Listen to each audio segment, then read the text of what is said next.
A record Anzac Day crowd watched the now common Nick Daicos show while Deadeye Fogarty won it at the death for the Crows. The Suns' woes continue with a knee injury to Took Miller, and the D's stormed home over the Tigers in an Anzac Eve thriller. The Swans couldn't put to bed their grand final fears, and Rory Lobb's drinking beers. To reflect round 6 and cast our eye towards round 7, this is Triple M Footy's midweek rub.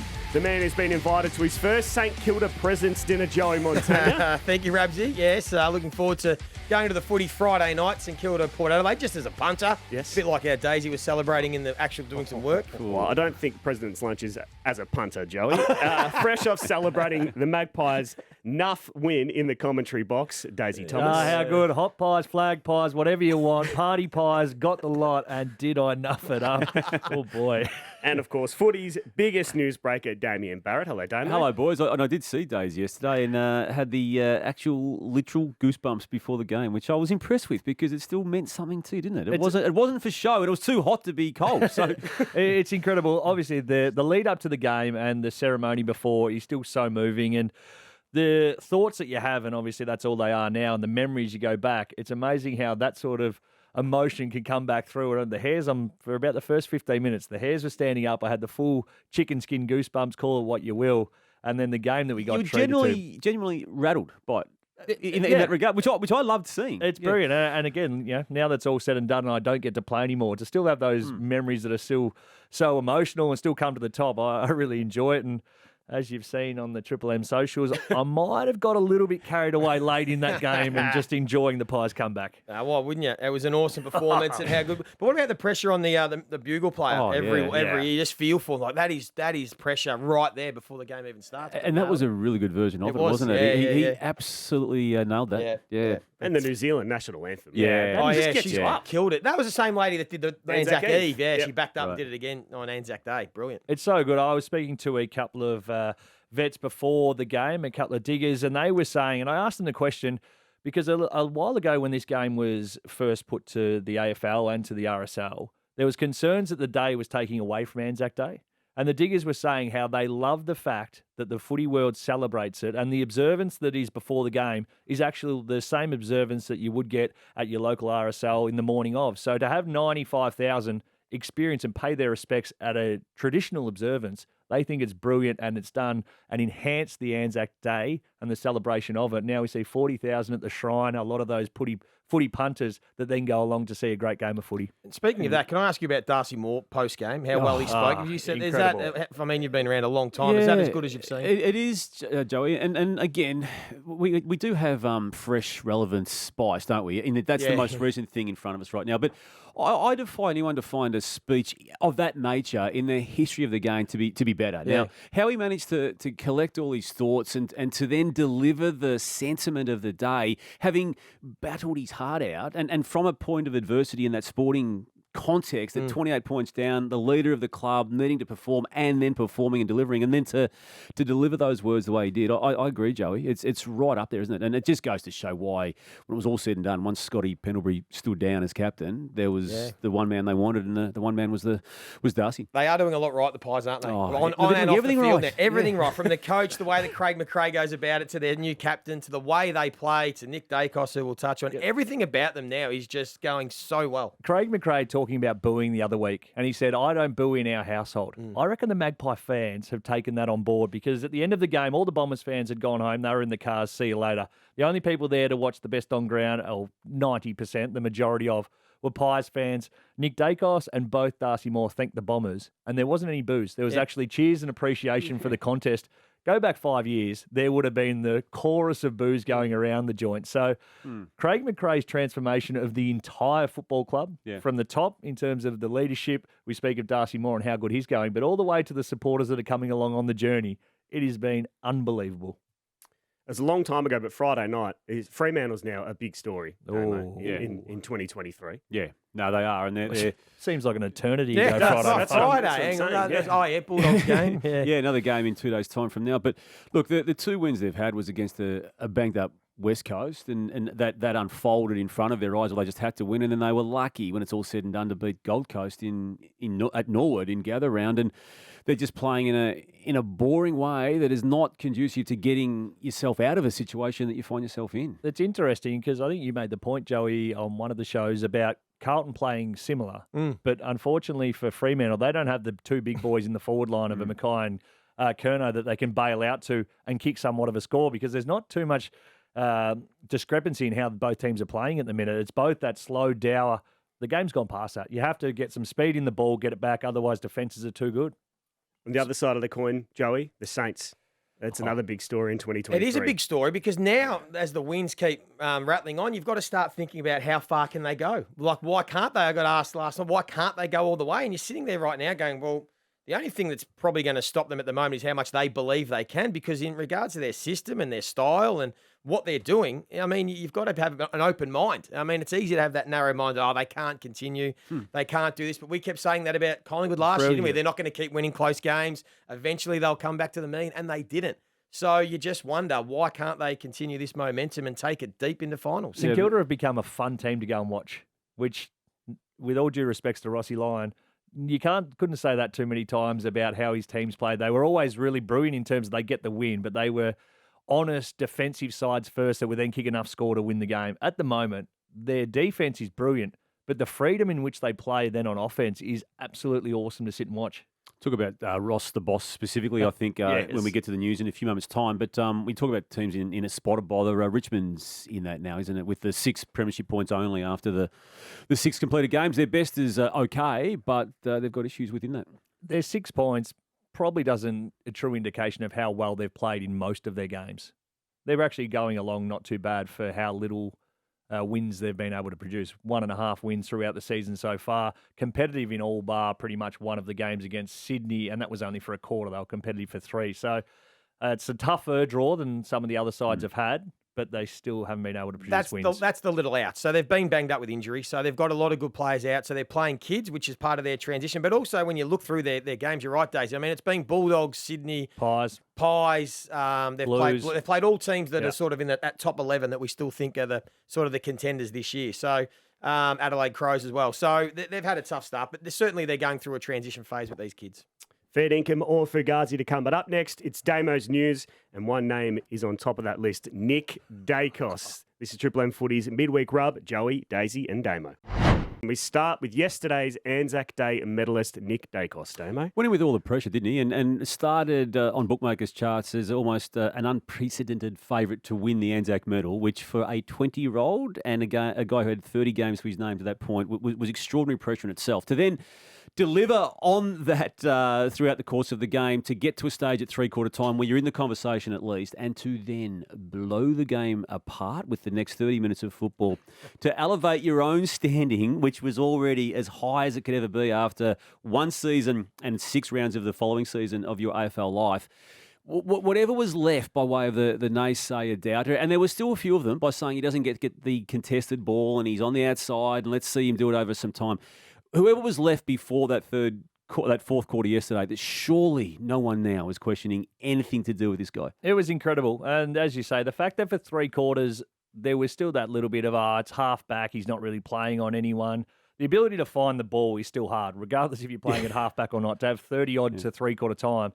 But then for the coach to put him into the middle in that last quarter and almost be like, right, if the game's going to be won, we believe you're going to be a part of it. And we need you to kick 2 goals too in that 30 minutes. Just do that for us as well. We need you to hit the scoreboard. And he did. The crumbing goal on the goal line, brilliant. We've seen that before from small forwards, though. That last goal and the way he got the ball, how it came to him, obviously wasn't able to drop the ball in a manner to do a traditional sort of check side or a drop punt. But his ability to figure out a way from hand to foot and how to hit the ball and to get it to do a check side, if you look at it, there's no way that should have been, like, the chances of ballying that or hitting it completely wrong side at full pace and then just to figure it out, work his way through it.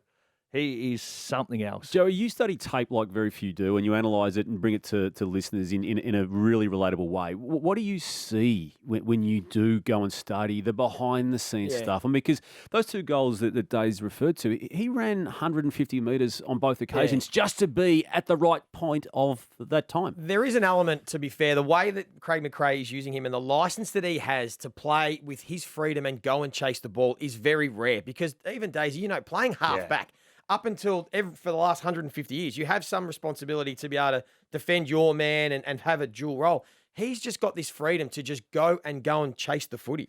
And their system allows that. And it sets up for Daicos to be the distributor. Give him the ball. Let him go wherever he wants. So they are maximising his potential, which is part, I think, of the beauty.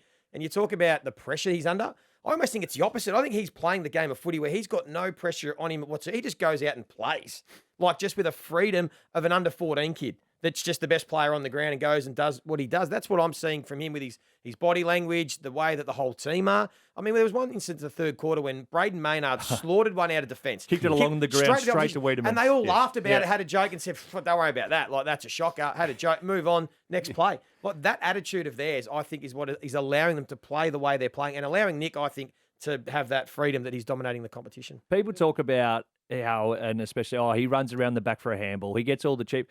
To actually be able to find yourself in the right spot to continue to do that is an art form. You've got to within read where the ball's going, don't you? He gets there first because he reads it quicker than everyone else. Exactly. And then once he gets the ball, his ability to see the game and to choose the right decision, not only in space, but also in traffic, but he also has some serious wheels. His ability to travel at sort of 75, 80%, but then to cruise a gear and still have that upright posture and poise to execute a skill, it is honestly phenomenal. And that's why when Port Adelaide tried to tag him, it becomes so hard. His agility makes him his sideways movement, his speed, and his endurance. The combination of all three. Yeah. And very rarely do you see a player come in at such a young age with all three. They may have great agility, but then you can wear them down with a tag or with someone who's a better runner. And equally rare is, as Joey pointed out, the preparedness of the coach to let him be the best he can be within the confines of that greater good, of that being the team. So we're seeing a whole lot of combinations and all of that. Contrasting Nick Daicos and Collingwood with Carlton and specifically Harry McKay, the Coleman medalist of 2 seasons ago. Now,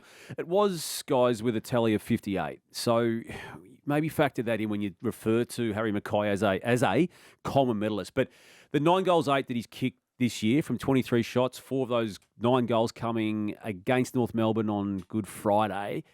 It's just not working to this point of this season, and his coach, Michael Voss, needs it too. Yeah, so there's 2 elements of this for me. The first is his goal kicking. He's clearly down on confidence, and you know him a little bit more, Daisy, and maybe the mental side of it has just got to him because he does look like a guy that isn't sure what to do with his goal kicking.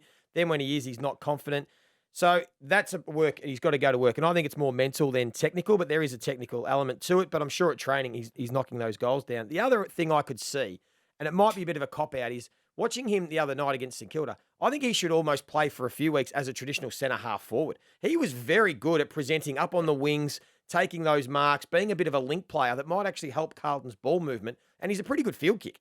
And leave Charlie Curnow almost as the old traditional full forward because he's hard to beat one-on-one. Players are giving away free kicks trying to defend Charlie Curnow every week. So maybe for a few weeks they could look at that, but that doesn't solve the goal-kicking woes, which no doubt need some work. Yeah, to purely just go back to the numbers and the role he's playing within the side, you're 100% right. He's the release kick from half-back at the minute. You look up and he's the one going on a 150-metre tear, got separation. So he's playing his role within that. The goal-kicking's an issue for me because he doesn't have a miss. You sort of think of it about a technique point of view. Most players, you'll be able to see if they kick it poorly, it'll go one way and or the other. At the moment, his dispersion is out of bounds on the full left, out of bounds on the full right. So and to take it back to a golfer or something like that, if you don't have any idea which side you're going to miss, it makes it so hard. So technically, he is a pretty sound kick, but the confidence in how he's doing it at the minute, I'm not sure why footy clubs don't go and then source out some of the greats to get them back.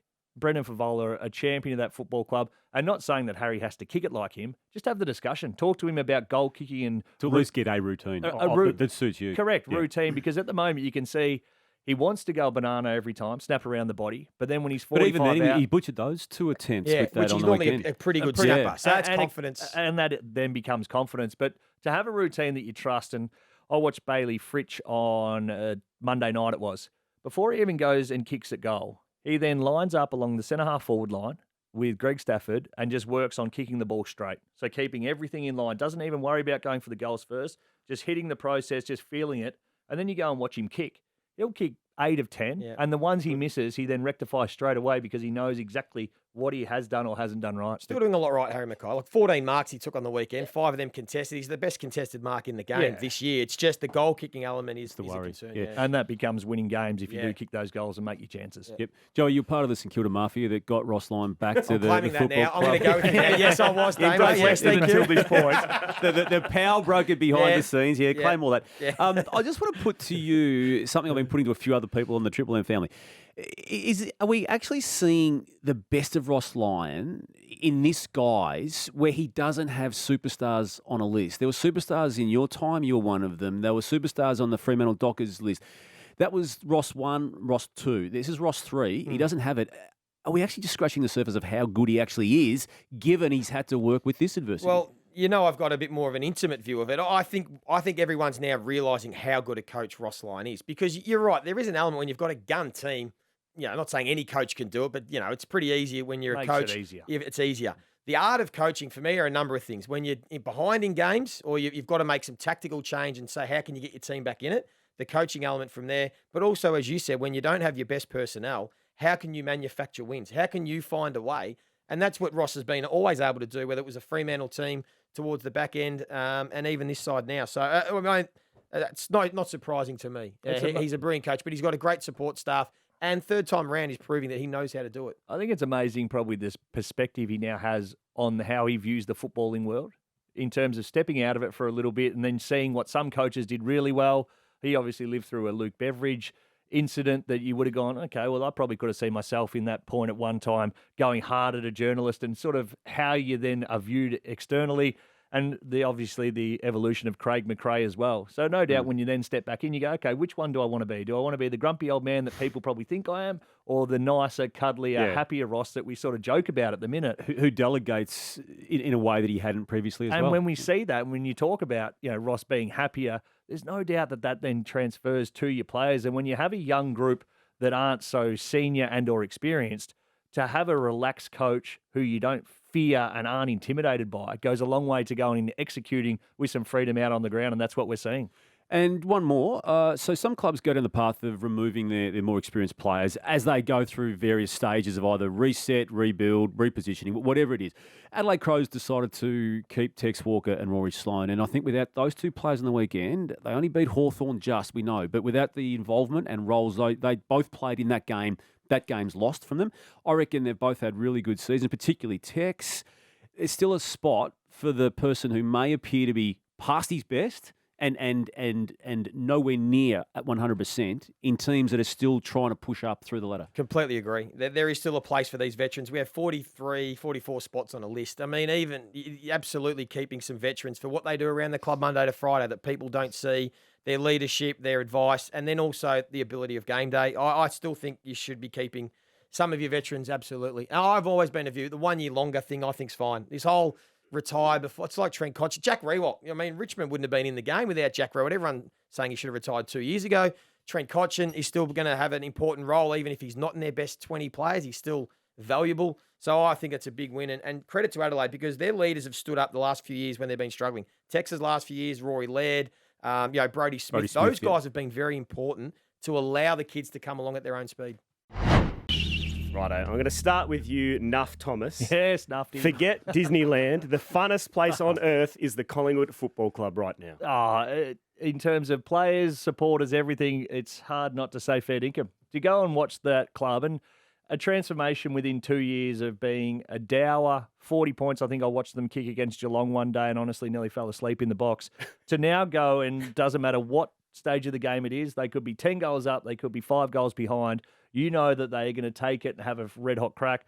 The enjoyment that, as someone who has been inside the four walls, gets from seeing how much fun it looks like to be a part of that team, that's all fair dinkum. Yeah, there's a recruit from Adelaide in the early 90s. His name escapes me, but I remember Tony DeBolfo of all journos writing the story, and the headline was... Beast. This guy's assessment of Collingwood having been recruited in was, it's not Collingwood, it's Hollywood. And we're seeing that now, aren't we, with the way their attitude is pervading all aspects of operations. Just on that game yesterday, Joey, I'll ask you this one. Despite losing, Essendon underlined their finals credentials. Yeah, that's fair income. Yeah, they did. For 3 quarters, we're looking at Essendon saying, gee whiz, they are playing a brand of footy that is finals like, and they were taking it up to the best team in the competition. So like St Kilda the week before, who lost to Collingwood, but took so much out of it, I think Essendon can take a lot of positives out of that performance, and they should be winning more games than they lose for the rest of the year. Damo, Melbourne could win the flag and have a top 5 pick, thanks to Fremantle. That is absolutely fair income. I still have a few question marks around them, but others don't, and they're certainly going well at 4-2 after the first 6. And obviously the payback for losing Luke Jackson is going to be significant in whatever form it comes. And the lower the ladder position for the Dockers, the better, clearly, for the Ds. It's amazing how the Ds will be cheering so hard for Freo to go like bustards, considering we didn't really expect that at the start of the season. Daisy, who needs a grandstand when the Cats have Jezza and Tomahawk? Oh, my goodness. Well, Fugazi, because every side needs a grandstand. And unfortunately for a builder down there, I think he's paying out the rest of it for what isn't happening at the minute. But anyway, not contaminated steel. Yeah, yeah, contaminated steel of all things. Must be something in the water down there at Geelong. But no, those two are a treat to watch. But Fugazi, you definitely need to finish that stadium. Joey, you said this on Sunday. St Kilda win today, they will play finals. You can take that to the bank. So this is a massive game for them. It's a big call, Now, I asked you 2 weeks ago, and you absolutely shirked this question. Yeah, Joey. Ask me now. Joey Montagna. The Saints are a lock for finals in 2023. That's fair income. Yeah. I hope I don't moz the club. Gee whiz, they'll come for me. Ross will come. Rossi will start sending me texts if they don't. No, they should be playing finals from here. Absolutely. They really, I can't see why they can't be a top 4 team the way they are continuing to play. I said I can't see why they can't be. They've got a long way to go, but the way they're playing their football, it's stacking up. Damo, there's plenty of talk about Jeremy Cameron and Nick Daicos, particularly in this podcast as well, but Marcus Bontempelli should be in the conversation about being the best player in the competition. That is absolutely a great point. That is fair dinkum. Do not forget the man who's long established himself, in my eyes, as the best. And I keep saying that, reminding people last year he was injured and he was ill, and he played through all those ailments. He's back this year, and yes, worthy person in that conversation and equal in that conversation. Can I ask Damo quickly? Who would you take right now, Jeremy Cameron or Marcus Bontempelli, for the rest of the year? Cameron. Yeah. Yeah. As much as I love the Bont. Cameron or Nick Daicos? Cameron. Okay. Nick Daicos or Bont, Daisy? Why not have both? Well, Bont plays game 200, so just on top of that, I'll ask all 3 of you. When he retires, is he going to be the greatest Bulldog, Marcus Bontempelli? I probably went early with this. I said it in 2021 that he was. Now, I know that has got problems with Bulldogs people who love Ted Whitten, and I get that. Yeah. But I reckon he was then. If you take out the injuries and illness of last year, and he's now back to that where he was, yeah, he is. He is. And considering what he's going to do for the next 4 and 5 years as well. Needs one more flag and a Brownlow, and then absolutely will be.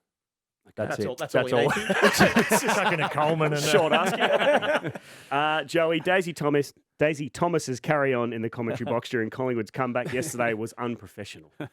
No, that's Fugazi. No way. That's fine. That's what Triple M's all about. Correct. Yeah, I loved it. I love the passion, and he's still one of the most professional callers, but no, that's fine, Daisy. Go for it. It was a bit frosty yesterday, wasn't it? It's looking through the glass at the box next to us. There was some interesting things from the night before, but we got over that. But I do like to think that I gave a nice leveled approach when I was actually giving my comments, although I was so biased in my celebration of the pies. Well, that was a very nice lead in, Daisy, because I'm going to ask you, Damo, that our digital guru knows better than to start wars with SEN. He's getting enjoyment out of this, Beersy. Well, and for those who haven't caught up with it, it was the posting, social media wise and style, of the Brian Taylor comments about the box next door, and then the Herald Sun using Brian Taylor's clickability to make that into something that no one else realised it was. And then to Hutchie's credit today, though, Rabsy, to make just to answer your question, he gave his own station the Glassjaw Award of the Week off the sounding board, Joey. And I think that was a good way to treat what was a storm in a teacup. I want to know, did BT get a hold of Bearsy's number? Just send him a little text message. Did you get some feedback, Bearsy, from BT? It'll be coming. I think the feedback went above Bearsy, straight to the top. And finally, the theatre of Rory Lobb returning to Fremantle and the Lobster Tears beers was great for footy on Friday night. Yeah, that's fair. That's Nick. fun. That's all part of the Yep. theatre. That's all in good jest. And I mean, a bit of push and shove, nothing came of it. I think that's all fine. That's all part of the game. I love it. But what I will say, though, if you're going to carry on the way I think the Dockers did before the game that's started, always- I you've gotta think back you've it up. only got one thing to do Gotta there, and just back back it it up. up. And they didn't. Round 7 predictions coming up. Some huge games Friday night. You're going to be there at the President's Dinner, Joey. I'm St trying to Kilda find someone to take with me. hosting Port I'm Adelaide. free. Stevie? This is Triple M Footy's midweek rub. Round 7 kicks off with a huge game, St Kilda versus Port Adelaide on Friday night. Before we get your certainties and a surprise for round 7, let's have a listen to your certainties from round 6. Do we have to? Yes, we do, Damo.